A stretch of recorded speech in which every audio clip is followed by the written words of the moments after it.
If you're looking to melt fat, lose serious weight, I'm talking about up to 50 pounds in less than 3 months, I'm gonna share with you the 5 golden rules to follow for fat loss. Some of these might be controversial, but as a former obese man at 250 pounds, I was able to get as low as 170 pounds from 34% body fat as low as 6% body fat. Not only have these rules worked for me personally, but I've been teaching it for 17 years all across the globe, and I've applied it to thousands of people, men and women, all different ages, and they work really fast. So let's start with the first golden rule to follow. That's gonna be calories in versus calories out doesn't work.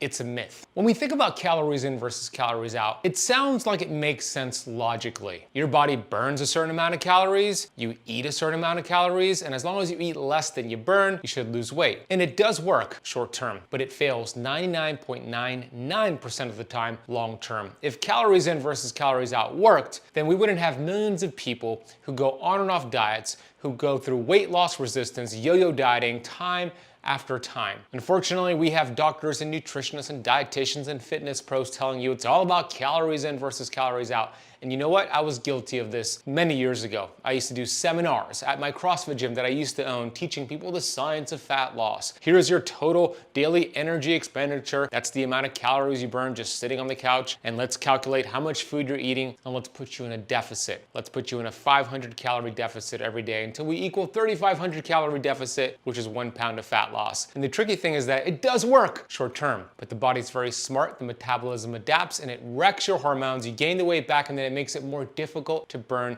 that fat again. Chances are you watching this right now or listening to this have done the old calories in versus calories out, and you saw some benefits in the beginning. But I'd put my money on it that you gained the weight back, and it created hormone problems as well. You see, you can't outsmart the metabolism this way. When you reduce your caloric load, especially over extended periods of time, your metabolism will slow down to match that energy. That's because the #1 priority for your human body is survival. So if your energy input and consumption is decreasing and decreasing, your inner physician, the innate intelligence, will say, whoa, we need to also decrease the amount that we burn, and it matches the input coming in over time. We're designed this way. This is because of famines back in the day. Our ancestors didn't know when their next meal was coming. We're designed to put on fat, store fat during times of famine. Fast forward to today, we don't have famines. We have Uber Eats and DoorDash in our refrigerator, but the metabolism doesn't understand that. We're hardwired for the old school. The body will adapt to burning fewer calories when you go on a caloric restriction diet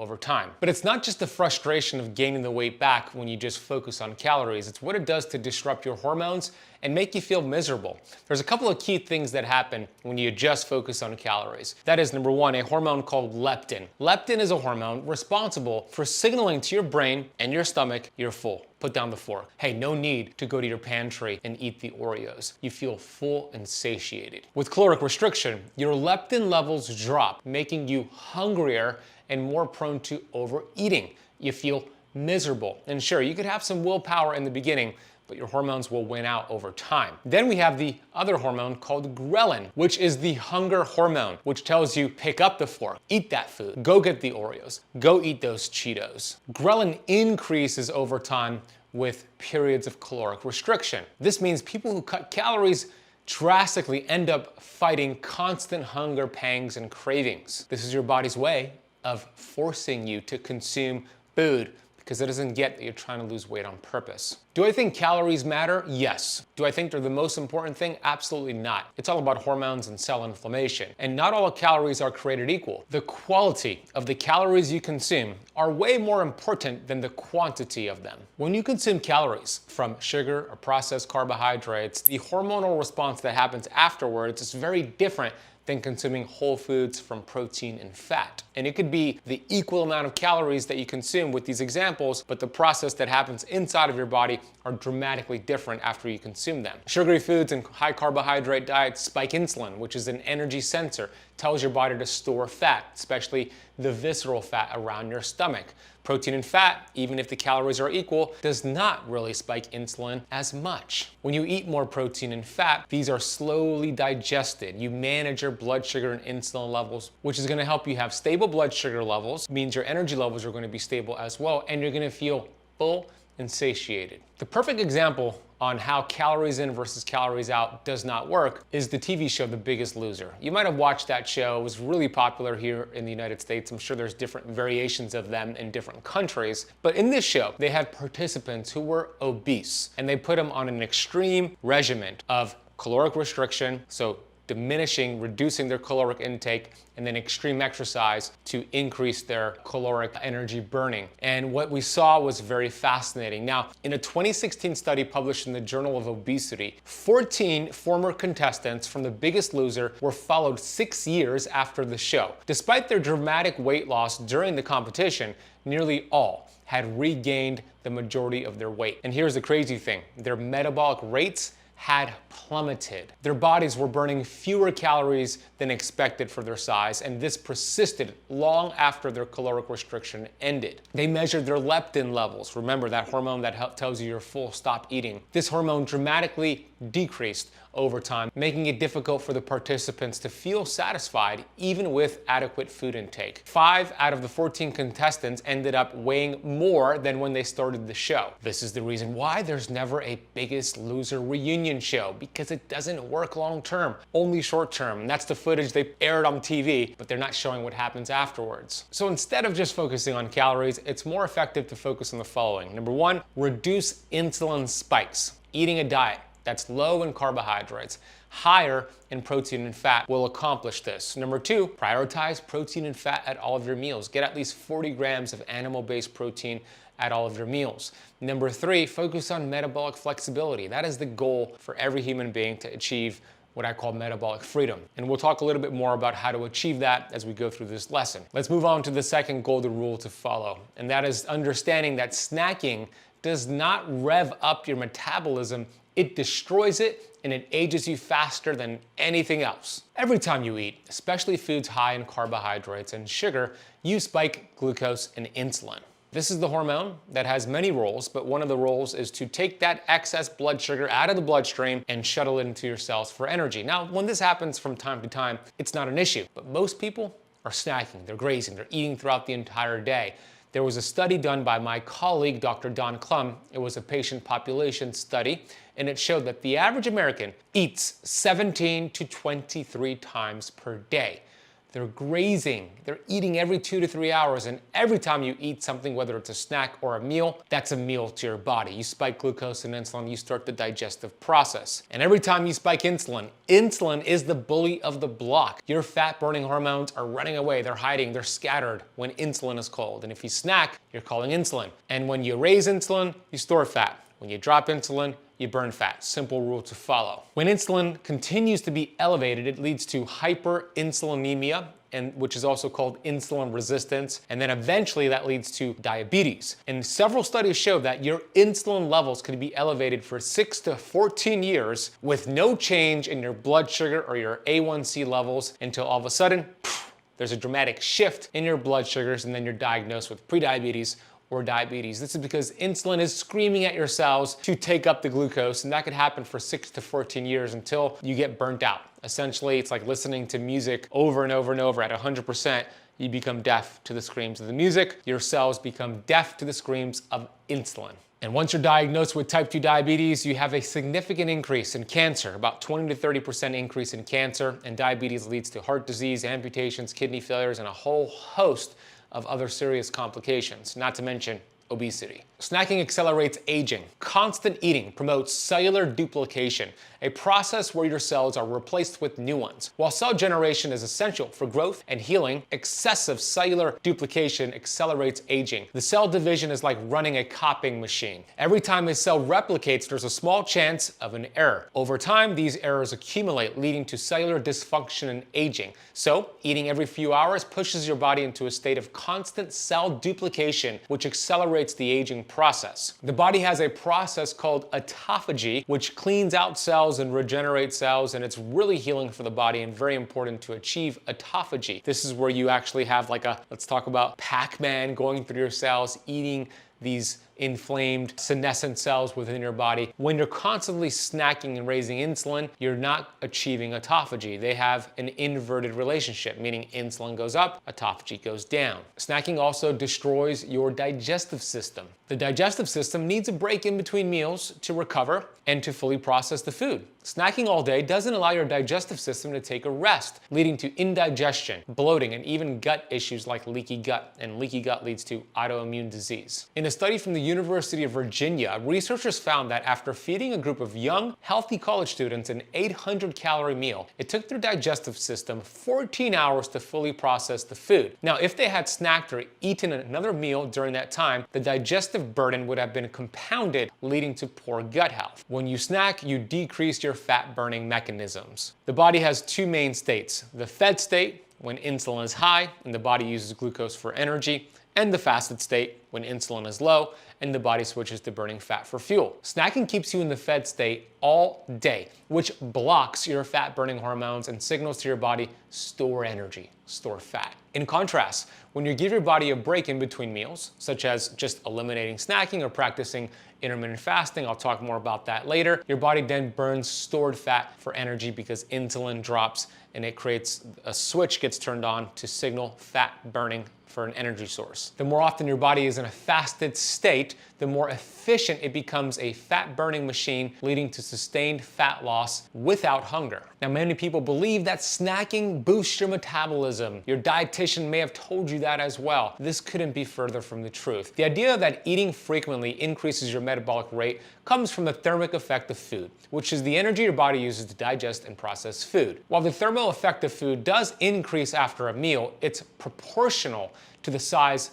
of the meal. Eating 3 meals versus 6 smaller snacks provided the same metabolic efficiency. But the difference is, with 3 meals, you're also giving your body more time to rest, lower insulin, and burn fat. The third golden rule is that fat adaptation is the key here. It is the king, the queen, and everything in between when it comes to sustainable fat loss. Fat adaptation occurs when your body shifts from burning sugar and glucose as its primary energy source to burning fat, and in some cases, ketones as well. Both dietary fat and stored body fat, by the way. You have an option. You could burn the fat in front of you in that plate of food, or your stored body fat. When you incorporate fasting and get fat adapted, you burn body fat. When you are fat adapted, your body efficiently taps into body fat for energy, meaning the visceral fat around your organs, your love handles, your hips. It uses it for energy, which not only promotes weight loss, which not only helps with sustainable weight loss, but it's a long-lasting energy source compared to the quick burning effects of glucose. Unfortunately, most people in today's day and age are sugar burners. It's estimated that 88% to 93% of Americans are sugar burners. They're essentially in a what I call keto deficiency, a fat burning deficiency. They're stuck burning sugar. That means their insulin levels are high because they're eating carbohydrates, processed carbohydrates, they're snacking, constantly raising glucose and insulin, and their body forgot how to burn fat for energy. Once you switch to burning fat for energy, getting fat adapted, which should only take a few days, by the way, I'll give you some tips on how to do that, it can access stored body fat for energy more easily. This means you can burn fat even while you're fasting or when you're not eating for extended periods of time, leading to steady and consistent fat loss. In contrast, sugar burners need constant fuel in the form of carbohydrates and snacks just to keep their energy levels up. When carbs run out, a sugar burner may experience cravings, irritability, fatigue, pushing them to eat more frequently. It's called hangry, hungry and hangry. Fat is a more efficient and longer lasting fuel source than carbohydrates. This means fat adapted individuals have more stable energy levels throughout the day without the typical crashes that come from relying on sugar. When you're fat adapted, it really helps with hunger cravings, and it allows you to avoid snacking in between meals and practice intermittent fasting because you're using your fat for energy, and you have tens of thousands of calories, and some of you have hundreds of thousands of calories in the form of energy from your body fat. So how do you become fat adapted? Easy. Number one, you want to reduce your total carbohydrate intake. You want to get it to under 50 total grams of carbs per day. Now, I wouldn't recommend doing this too fast. If you're consuming over 300 grams of carbs per day, then each day have a 25% decrease in your carbs until maybe on day 5 or day 7, you're at 50 total grams of carbs or less per day. Now, what you want to do at the same time is increase your healthy fats and your proteins. You want to stick with saturated fats and monounsaturated fats and animal-based protein. These are going to be fats such as avocados, avocado oil, olive oil, eggs, red meat, lamb, poultry, fatty fish like sardines, mackerel, and salmon. Also coconut oil, MCT oil, grass-fed butter, grass-fed beef, duck fat. These are healthy fats that lower inflammation and allow you to shift into a fat-burning state, especially as you're lowering your carbohydrate intake. By making this switch, your body should be able to produce ketones by day 5 or day 7. That is very important. Ketones are going to allow your metabolism to increase its metabolic rate, so you burn more fat just sitting on the couch, but it keeps your brain turned on, it keeps you satiated and full, it lowers inflammation. It's a fantastic tool, and most people have a keto deficiency. Now, it is important as you make this transition to keep your electrolytes and your water up. As you lower insulin, which is the goal here, you're gonna release a lot of excess water weight. So you're gonna look lighter, feel lighter, all good things, but your kidneys go through this sort of diuresis process where it sheds a lot of electrolytes, sodium, potassium, magnesium. So increase your electrolytes, take an electrolyte powder, take some potassium, magnesium, and sodium every day, especially those first 7 days here. Now, I just have to say, not all keto, we'll call it a keto diet, although keto is not a diet, it's a metabolic process. So many people do keto and they do it the wrong way. They're not eating enough protein, they're eating inflammatory fats like the polyunsaturated fats. And I wanna make this easy for you, by the way, so if you're really serious about losing this weight and keeping it off, and you wanna get into a state of ketosis and eat clean foods, I have personally worked with a food journalist for over 6 months, and we put together a recipe of what's called the Keto Recipe of the Week. Now, these recipes are all anti-inflammatory. I handpicked every single ingredient. They taste delicious. They're quick to make. Personally, I don't like to cook because I want something really easy and healthy, and that's what this is. They don't have any of the inflammatory fats. They have low oxalate vegetables, and you could actually get a recipe of keto, fat-burning keto recipes delivered to your email inbox every week with our Keto Recipe of the Week program. Go to ketocampresrecipes.com.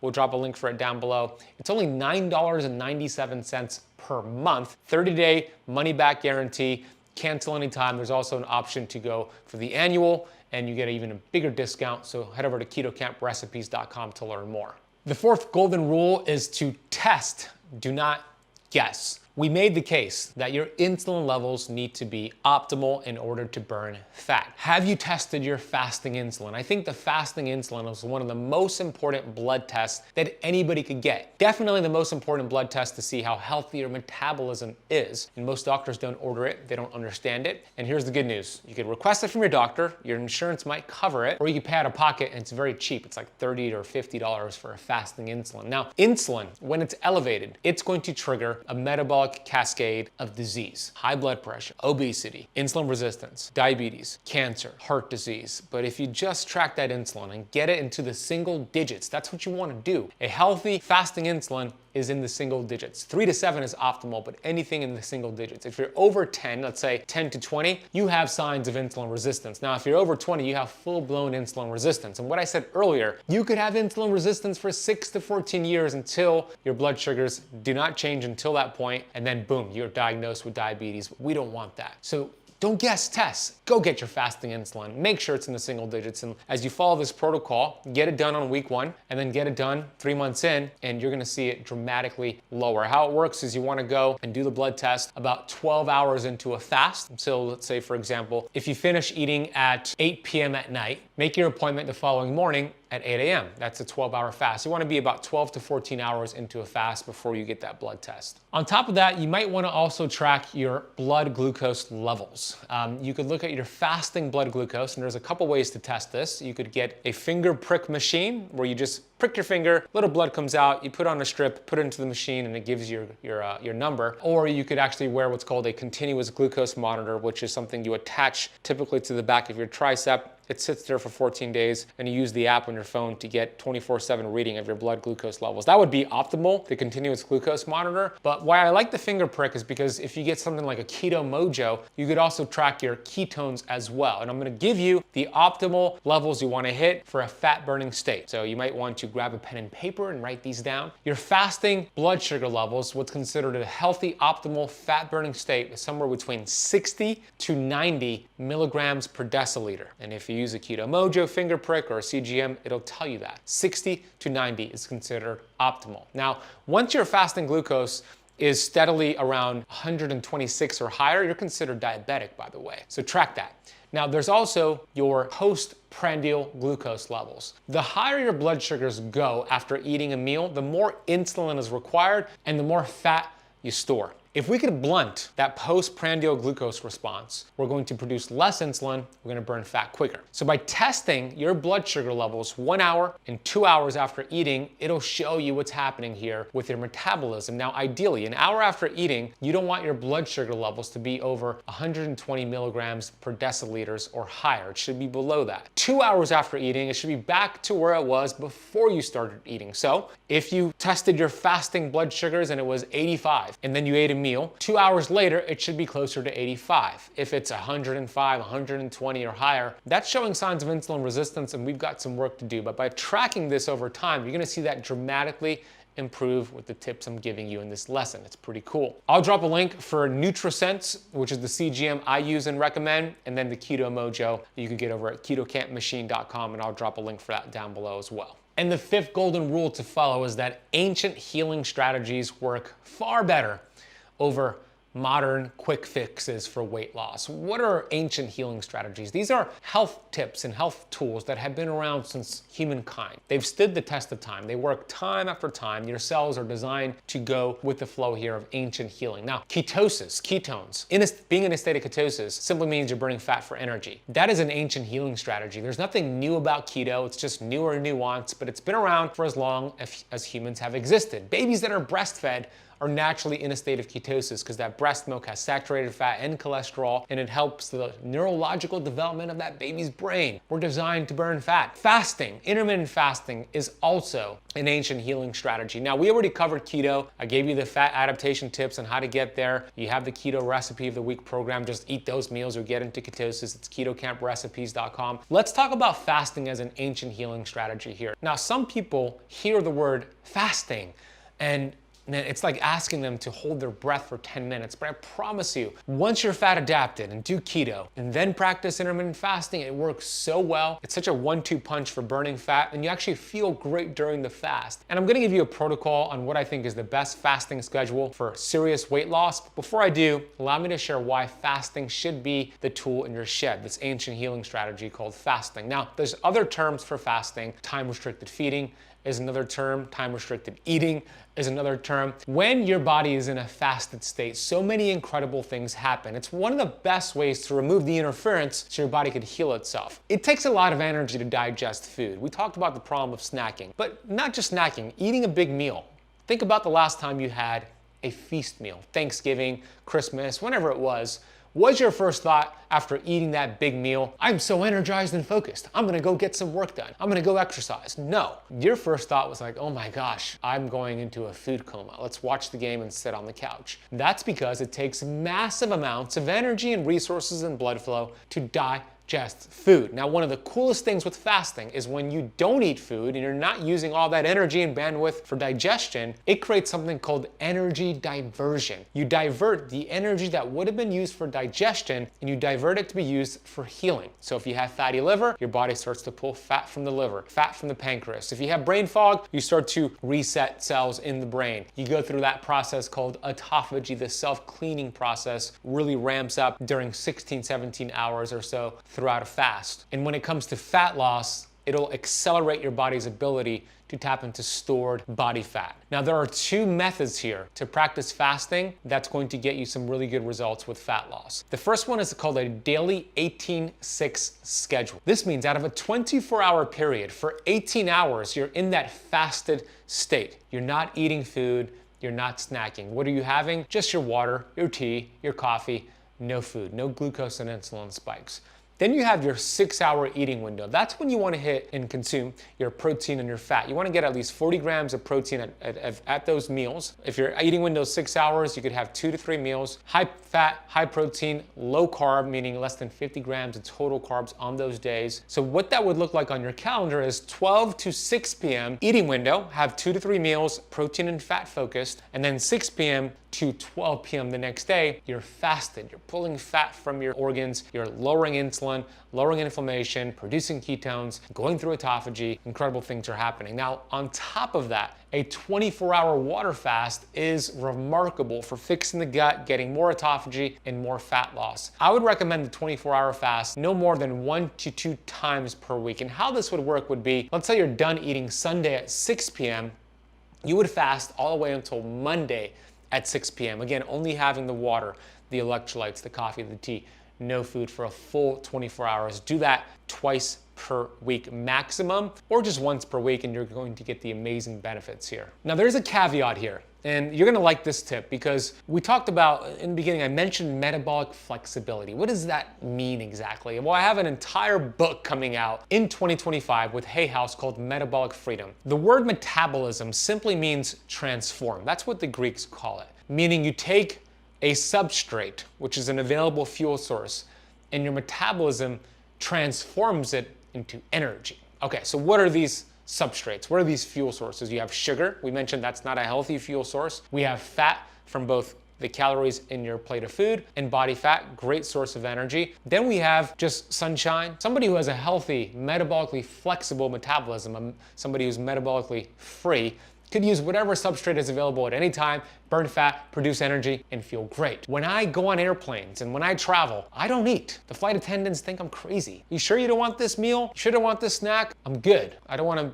be inflamed from eating with already in an inflammatory environment of traveling. I'm feeding off my body fat. I'm producing ketones. I feel great. This is metabolic freedom. That's what we want. But here's what I do, and you're gonna love this tip. I intentionally have a feast day at least once per week. Now, as you do this protocol and you start to lose weight, I would wait 30 days to do this, and then after 30 days, do this once per week. Now, a feast day is a day where you switch from burning fat back to burning sugar for a day. This works really well because it creates metabolic adaptation and metabolic confusion. We know this. Every great personal trainer, every great fitness coach, and every great workout program understands muscle confusion. The workout is always changing. You're doing high repetition, low weight, and then high weight and low repetition. And then you're doing different muscle parts and body parts, and your body's adapting, and you continue to get results. We want the same thing with your metabolism with metabolic confusion. We burn fat for an extended period of time, and then we burn sugar for a day,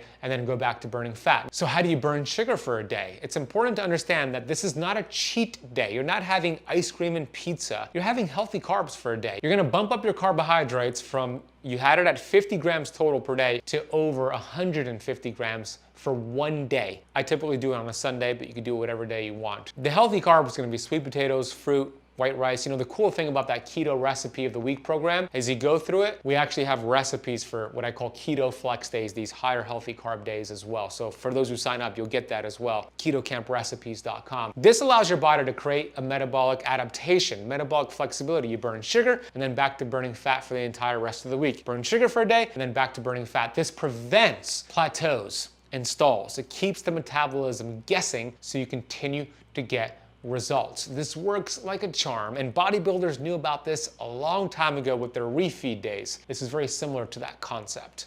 Now let's get into some of the most commonly asked questions when I lecture on this topic. The first question is this: how long does it typically take to become fat adapted, and what are the signs that my body is shifting from burning carbs, sugar, to burning fat? Excellent question. For most people, it'll take 5 to 7 days to make this metabolic shift to burning fat instead of sugar. In other words, becoming fat adapted. I've taken over 5,000 people through my Keto Camp Academy, and that's the average of how long it takes to get there. What are the signs to pay attention to? You're gonna be less hungry, you're going to have mental clarity, you're gonna sleep better, less inflammation, less gut issues, and you're gonna lose some weight. I mean, within those first 7 days, you might lose 5 or 10 pounds. I've seen somebody lose 15 pounds in those first 7 days. So those are the signs to pay attention to. Happens pretty quickly as long as you're consistent with this protocol. The next question is, what types of foods should I eat to help my body enter ketosis and become fat adapted? Now, in my brand new book, Metabolic Freedom, I have something called the 2-2-2 rule. And this is what you want to do those first 7 days to really get your body familiar with burning fat instead of sugar. Every day, hit this 2-2-2 rule. You want to consume 2 tablespoons of grass-fed butter or grass-fed ghee. The second 2 is 2 tablespoons of coconut oil or MCT oil. The third two is 2 tablespoons of avocado oil or olive oil. Question I get asked is, should I have this in one sitting? That's a lot of fat for one sitting. Nope, you're having it throughout your meals. You're having it throughout the entire day. The salad dressings, the dips, the oils you're using to cook your food in. Do that just for the first 7 days to get fat adapted. And by the way, throughout those first 7 days, you're having 3 meals and you're not practicing fasting yet. You're doing your, let's say, first meal at 8 a.m., second meal at 12 p.m., third meal at 6 or 8 p.m., you're having 3 meals, no snacking in between. After you get fat adapted is when we practice the intermittent fasting routine I shared earlier. Next question is the ketogenic diet safe for long-term use, and are there any side effects I should watch out for during the transition phase? I'll answer the second part of that question. During the transition phase, yes, I mentioned what happens with the diuresis, the loss of electrolytes. And if you don't keep your electrolytes up, get high quality salt and electrolytes, you might get a headache, you might feel like you're getting sick, you might feel fatigued. That doesn't have to happen. On day 1, keep those electrolytes up. Get 1 to 2 teaspoons of sea salt. That'll do it. And you're not gonna notice those symptoms. It's called the keto flu, by the way. Now, long-term use of keto, some people do it and they thrive. Personally, I'm not an advocate of long-term continuous ketosis. I've seen it wreck hormones. Another reason why you're doing keto, such as epilepsy or other neurological conditions, yeah, you might want to do it longer, work with a practitioner. Somebody who's diabetic and really obese does a little bit longer, but I'm a fan of metabolic flexibility, going in and out of ketosis, not staying there forever. The next question is, can I still eat carbohydrates and become fat adapted, or do I have to cut out carbs completely? You can still have carbs, up to 50 total grams of carbs per day to stay in ketosis. Now those carbs are not from pizza or rice or even fruit. They're from non-starchy vegetables, green leafy vegetables, broccoli, cauliflower, and many other healthy ones out there. We outline all of them for you in that Keto Recipe of the Week program over at KetoCampRecipes.com. Next question is, what are the best ways to avoid insulin spikes while still feeling full and satisfied throughout the day? The best way is to have 2 to 3 meals maximum with at least 40 grams of protein at each of those meals, with a nice amount of fat that comes with the protein. So fattier cuts of protein, the ribeye, the fatty fish. That's gonna activate hormones like cholecystokinin, leptin, peptide YY, keeps you full and satiated, doesn't really spike insulin, all the things we're looking for here. The next question is there an ideal window or pattern to help reduce insulin spikes and promote fat loss? Yes, the 18-6 daily schedule of fasting with a 24-hour fast once or twice a week. The example I gave you earlier was a 12 to 6 p.m. eating window, but the research shows, and I don't share this all the time because it's more difficult for people to follow this, but if you really want to do it right, the research shows if your eating window was earlier in the day, this is called early time restricted feeding, you actually get more results, more fat loss, less insulin, less inflammation. So that would be, for example, 8 a.m. to 2 p.m. eating window, 2 p.m. to 8 a.m. the next day, fasting window. The next question is this: what are some of the examples of ancient healing practices other than fasting and ketosis that promote fat loss and overall health? Ooh, I love this. All right, I'll give you some more. Grounding, it's called earthing and grounding, is another ancient healing practice that lowers inflammation and allows you to burn fat. This simply means going outside, putting your bare feet on the grass, the dirt, the sand, on earth. It's like taking a handful of antioxidants. It lowers inflammation. We have this earth, the crust of the earth, that's built up with these electrical charges from lightning strikes. And we build up free radicals and inflammation. We get charged up from EMFs and Bluetooth and wireless signals. And by putting our feet on the ground, we discharge these electrons, lowers inflammation. It's an ancient healing practice. If you do this 30 to 60 minutes per day, that could be a great pair with your ketosis and fasting. Then we have vitamin G. Vitamin G is an ancient healing practice, anti-inflammatory, fat burning, helps you produce GABA, oxytocin, dopamine. You feel incredible when you take it. It is the practice of gratitude. That is vitamin G. And studies have shown it lowers blood pressure, lowers insulin, lowers A1C. There's an immediate benefit. So get your vitamin G. There's no upper limit. Get it today. I don't have an affiliate link because it's not something you eat or consume. It's something you practice. And another ancient healing strategy, which I guess it's an ancient healing strategy, is walking. Walking is the king of fat loss. If you follow this protocol that I gave you today, the golden rules, and added in at least 10,000 steps per day, you're gonna lose rapid weight. You're gonna lower inflammation and insulin. And if you could time those walks for after your meals, even better, because it helps with that postprandial glucose response we spoke about earlier. So track your steps, get 10,000 steps per day. Not only will it help you burn fat, but there was a really fascinating study that showed that people who got 5,000 to 7,000 steps per day versus those who only got less than 3,000 steps per day reduced their risk of dying from all-cause mortality by 50 to 70%. Super cool. Now for fat loss, I'd bump that up to at least 10,000 steps per day.